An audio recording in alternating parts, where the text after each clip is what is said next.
Welcome to day 35 of Mastering Astral Projection. So this is the last day of this week, and we'll be moving into week 6 after this. And same routine.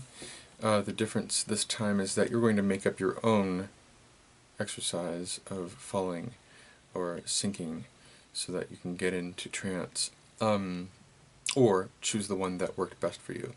I made up my own. I've used this one before actually, and I like it. And it's that smoke is rising, and I see the smoke rising off of my body, and I imagine that I'm sinking into the smoke, almost as if I'm an ember growing smaller and smaller as the smoke keeps rising up, and I keep watching it. I actually started with the smoke ring technique, but then I moved to that one when I thought about it, and I like that technique. It works pretty well for me. One of the last things that I wanted to cover was boredom. When you're highly mentally alert, it can feel like nothing's happening for a long period of time. So, and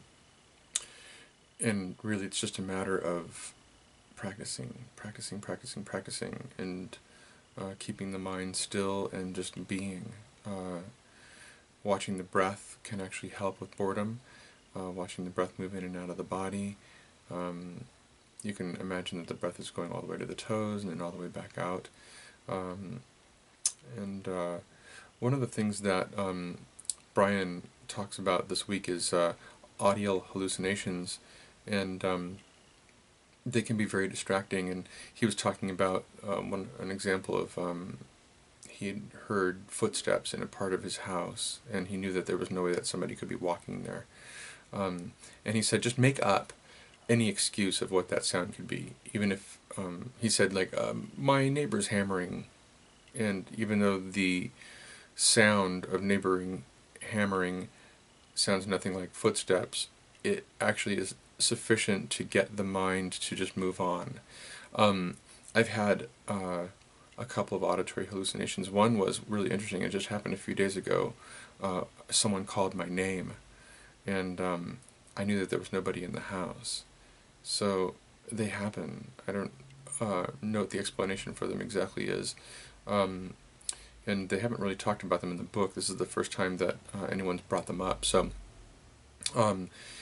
if you hear an auditory hallucination, just make up a story about what it is. It doesn't matter if it's true or not, and it'll help you move on. And they, just thinking about it, they may actually be part of the filtering mechanism that prevents the consciousness from moving out of the body.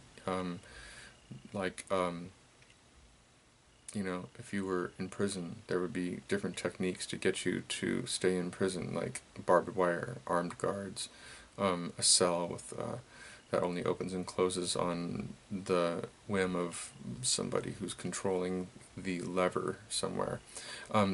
So it's the same thing. It's happening with our bodies as well. Our consciousness is not necessarily supposed to move beyond our waking consciousness, and this is part of the human experience. I think that'll about do it. Dreams last night were very strange, and I can't even really recount them. So, yeah, so we're done with week 5. Thanks for hanging in there.